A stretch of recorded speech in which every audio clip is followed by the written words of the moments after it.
What's up guys, Cloudie here, checking in from the America server, and this is gonna be the sneak peek for the third update for March, which brings us Shakmeh, Xerah, and a whole lot of other things. As you can see, I have 4 posts open in the browser because there are that many things coming in. So this is gonna take a while, but bear with me, it's really gonna be worth it. I'm super hyped, so let's just get to it. Let's see what we are getting on the 24th, supposedly. Yeah, so there we are getting Shakmeh. That's the biggest thing, really. They talk about some backstory here about the researcher and Xerah and how she is bringing the darkness and so on and so on. We get to see some nice art of her. I think they did a really good job with her. So looking forward to see her in the game. And along with her release, we will be getting a special dungeon where, as they stated, we will be able to actually obtain her. Now, whether I still don't know whether we can keep her after the 14 days, but I guess we get to see that later on.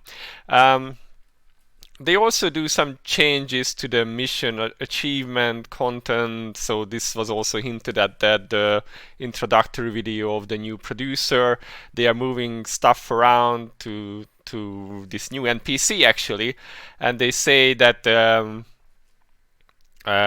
if you haven't completed the side missions yet, they want you to do that before the update, because they will be disappearing. You will not be able to get the rewards anymore, but this will replace that. Now I wonder if old people, like old players who have already done this stuff, will be able to receive all these rewards. That would be a pretty nice gift from Vespa, so I hope so. Otherwise, I will feel sad if I just look at these and not get anything. But who knows? So yeah, they are also mentioning the new NPC, who looks like this, and she's called Estelle, I think. Estelle. Esther. Depends how you read. And she will be found in the capital of our world. So yeah, somewhere, she's moved somewhere into the capital, which is cool. Now they don't mention if she will be released as a usable NPC, which sounds still weird, but sooner or later I guess she will be there. Well, they do show her like a used character here, which is kind of strange because we also have a second one here. Whatever, so not gonna draw any conclusions from this just yet, but yeah, new NPC as well introduced. Now they are adding a new chapter called Shadow of Aegina. When you clear chapter 9.5, so the World 3 story, you will get a portal from the God's Temple to Shadow of Aegina. So this is, I suppose, where you go. And then you will be able to do this Shadow of Aegina story where you find Shakmeh and another Shakmeh. So there is Devourer Shakmeh and Otherworldly Darkness Shakmeh, and you can see that they are using the same kind of level system that they did with what's it called, Trials, but with different rewards. And they also have these buffs or debuffs. I think they are actually buffs that you can get, which is similar to Labyrinth, but this time it's buffs actually. So looking forward to try this. So yeah, you can acquire stuff which is good for unique gears, so unique weapon, unique treasures, soul weapons, and so on. So in the patch notes we will get more info on this, and they are also getting some more birthday stories and some other stuff, I think. Yeah, more birthday stories and some other dungeon, I believe. And then we have some new costumes, which is we are returning to the school costumes with the summer, and we have Priscilla, Zafir, Celica, Laudia, Krisha, Scarlet, Esker, and Chase. Yeah, not bad. The art is always nice. Scarlet looks absolutely gorgeous, so I really love this one. Chase, well, he could be a rock star. I think Money would love this one, maybe. Esker, well, the Esker fanboys or fangirls will probably love this one. And we do not see any more of those. So this is like the sneak peek for the patch itself, but then they have created another one, which is for the whole Shadow of Aegina chapter itself. Let's just get into that one. We can see a lot more in this one how things will work. So Let's see if we move down here. So this is where the Shadow of Aegina chapter will be and how you can enter it. There are, oh, of course, you just need it to come up there. So if you check, there are 3 types of stages. The story stage, where you can just appreciate the story. A mid-boss stage, they say that this will be like a boss that you need to fight 5 times every day, and there are some levels to it. They give some more details later. And then farming this stage, you will get some points that you need to access the final boss stage. So these are 2 different versions of Shakmeh. So this is, I guess, the Devourer, and this is then the otherworldly darkness that you need to fight. So yeah, in the story stage, you can just see the story.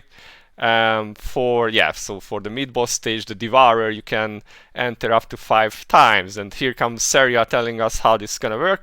So it seems that this will be an 8-member auto battle, which is interesting. And then there is this Aegina protection, whatever this means. That seems like some buff. I think that probably is the buff that you get based on the level, always a different one. But you need to make an 8 member team, and it will be full auto battle, and you can do this 5 times a day. And doing this this boss will give you rewards. Now it's important to note that they say choose one from. So this is not one of those false advertisements. I have seen memes about this, like in the Facebook group, where they promise you good stuff and then you can like always get gold and dust, which very often happens with Vespa stuff. But here they say that you can choose one of these. This is the first clear reward, which is a new artifact crafting material. We do not know yet what the artifacts are. They did not show that in the preview, but you can expect that at least 1 artifact or maybe even more will be added with Shakmeh. And then for the repeat clear rewards, you can choose from one of these. And they say that the amount of rewards will increase with the difficulties. So the higher you go, the better you can, the more of the stuff you get. And after step 3, you can select the soul, weapon, crystal things. And then at step 5, you can select the Shakmeh artifact crafting material. So this is pretty cool. It's not random, and I'm super happy about that, because it's so disappointing when you like open a legendary box and it's just gold or dust. So this is super cool. And now as you do this boss, you get a summon gauge for otherworldly darkness Shakmeh, so similar to Eclipse when you are spending stamina. And when that fills 100%, you can enter the final boss stage. Now they don't really say how many runs you need to actually get here. I wonder actually how many times. Like you get 5 runs from the mid-boss every day, but you need to do some more probably to open this boss battle. Maybe you can do it like once a week, I don't know. They haven't really mentioned that. And then you get to this final boss where he's super huge and you need to find him with 2 different teams. So you will have a melee team and the range team of total of 8 heroes. And the teams will be surrounding Shakmeh, and one of them will be an auto and the other will be controlled by yourself. And there is this button which they show, which lets you switch between the teams. So it seems like maybe the boss will be switching between modes, and on a certain mode you will need to use focus on your range team, and on the other mode you will need to focus on your melee team. And curiously, there is some blue bar here, which is not a CC bar. So I'm not quite sure what this is. There is also a yellow bar which might be the CC one. And yeah, so we will see. They haven't really hinted at this one yet. And they also say that if you achieve certain conditions, you can use a buff called Authority of the God King, which is here on the side. So this should be some sort of buff that you will be able to get. And you get some additional buffs for both the mid-boss and the final boss based on the difficulty, I guess. The first clear reward again is Shakmeh stuff, and then after the repeat clear rewards will be again selective. Now I'm not sure if this means that you will always get this one and then you can select from these. But that's pretty cool. Unique treasures, unique weapons, the other way around, and whatever. Brilliant eaters, and in step 5 and higher you can get more of the artifacts. I have a feeling that these new artifacts will be pretty OP. Um, so I'm not gonna spend any of my artifact selectors just yet, because it might be that the current OP artifacts like Book of the Mad just become obsolete with Shakmeh. So I'm just sitting on my selectors for now, but we will see, like in a week, not even that much. It's actually in a week. Okay, so this concludes the preview for Shakmeh and the new chapter. I find it super interesting, and hope you guys do it too. Now there is another post which is talking about the development process of Xerah, how her image was created, how her story was created, and this is really interesting. This is the first time actually I read the name Tidar or Tidar, whichever, which is like the great darkness. So it seems like the darkness itself has a personality, and Xerah is like a servant created as a tool for this one. They talk about the art creation, and this looks pretty nice, yeah, especially the final one. This is very detailed. I like it. I like the colors, the whole black and purple. It fits the theme of like an evil wizard. And yeah, the final art is really nice too. The expressions are nice. It's really good. I'm not gonna go through the whole text because that's really long, but you guys can read. I will leave the link there. But the final product is really nice. I really like it. This smile would be super cute if she wasn't like batshit crazy, probably. Now, one of the interesting parts is, which I'm not sure anymore where they mention, I think it's more down in the comments, that they decided to make her a wizard, and there is another hero which they revealed that will be coming soon, which is Evan, and Evan is gonna be a priest and a male one. So there you go, you husbando lovers, you are getting another male priest for that. Maybe you will like him. I think I saw comments that they liked his arts, but they don't really tease him in this preview yet, so maybe he won't be coming with the next patch. I don't know. So they talk about the unique weapon, the background story, the design. It looks cool, I guess, and her animations look cool, so I like that. That's pretty dope. It reminds me a little bit of Urzi, actually, because it's also like dark and blood and whatever. And then, yeah, I think maybe this is, yeah. So Evan is the priest, this is where they mention it. And then they talk about her skills, and wow, this is like, well, Vespa's usual translation skills are, maybe it's just me, but I was reading it and I was like, what the hell? But okay, let's just try and get it. So so she has a passive form, which is her skill 4, which keeps giving her an increasing buff, and that changes how some of her skill works and gives her additional abilities, which is interesting. Now, her first skill is Orbs of Darkness, which is her main damage skill, hitting multiple dark spheres. Whether they said that she would be a single target hero, but maybe this can hit more targets, I don't know. And when her passive Darkness Awakened is active, this increases the damage, and there is no cooldown, so she can spam this skill. That's gonna be interesting. I'm looking forward to how she's gonna work. And when she uses her second skill, you can get a special effect that will allow the skill to remove all kind of shield effects. I don't know what uses shields in the game, in PvE. Now, PvP, of course, shield meta is a thing, but in PvE there aren't that many. However, they've specifically said that they want her to be good in Shakmeh raid and Trial of the Flow, and I think Flow has a shield on after 6. So it seems like she's designed for that. Let's go on with the skills. So second skill, Crest of Extortion, Crest of Bestowal. So this creates a permanent seal for herself, periodically taking away the enemy's HP, and the seal gives special effects to different skills in stages. So yeah, this seems to be like as her awakened darkness grows, she gets to get different effects on this. When she reaches level 3, she gives this power to an ally, so she can be used as a buffer to a second ally or a second character in the game, in your team. That's kind of cool. Makes her... I wonder if that means that she won't really be a main DPS, or if she will be, but yeah, we will see. So she can respond to various situations. So it seems that if you use it at different levels, it will do different things. Really looking, this might be a very high skill character actually. And then Blood Moon creates a shroud that reduces the damage taken by all allies for a certain amount of time. So damage reduction. Well, okay, interesting from a DPS character. So she might actually be like a support wizard, but we will see how good she is actually in as a DPS herself.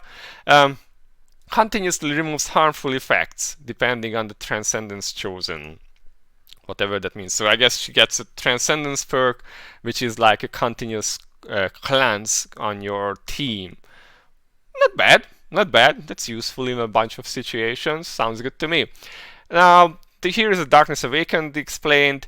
Each time you use a skill, you stack darkness, and if you reach a certain number, she transforms into a state of darkness for a period of time.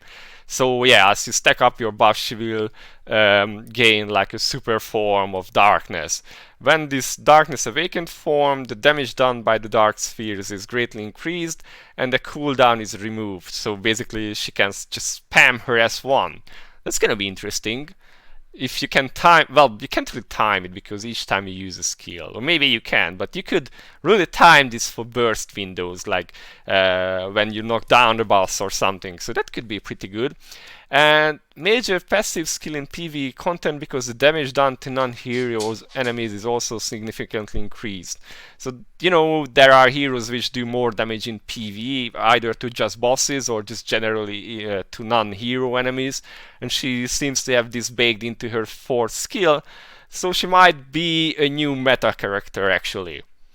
I'm wondering who she will power creep. Will she like take over Cloudie maybe? Because she's a magic single target character. And then finally can be revived if killed in the Darkness Awakened state. So this is a bit like maybe like Chase, that she comes back to life. They don't say that it's like in a berserk state or if she just doesn't die once if she's killed while she's in this state. So that could be interesting. That could be really powerful in PvP too. We will see. So yeah, she is not solely focused on damage, but has a lot of utility, and she will be particularly good in Shakmeh. So this suggests that there will be perhaps shields and in Trial of Flow. We will see about that. And then we get to hear about her story a bit, that they will show the story from a villain's point of view, which we usually don't get to see because most of the characters shown in the game are on the good side of things. And yeah, then this is just a conclusion. And yeah, this is the creation process of Xerah. I think she looks pretty interesting. The skills look nice, the design look nice. She looks like perhaps a more high skill cap character, which should be cool.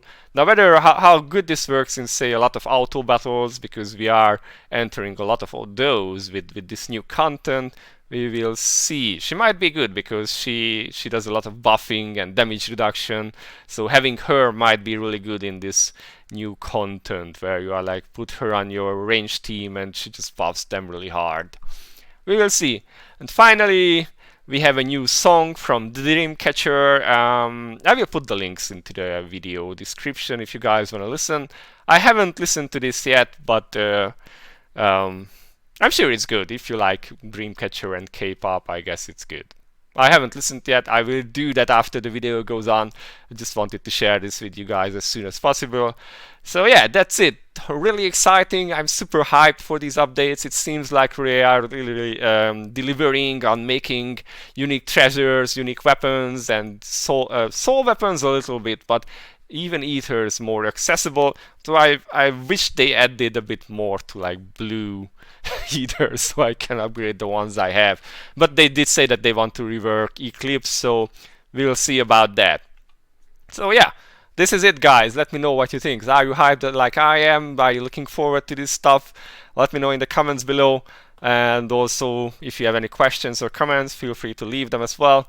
Also, like or subscribe if you feel like it. That helps the channel.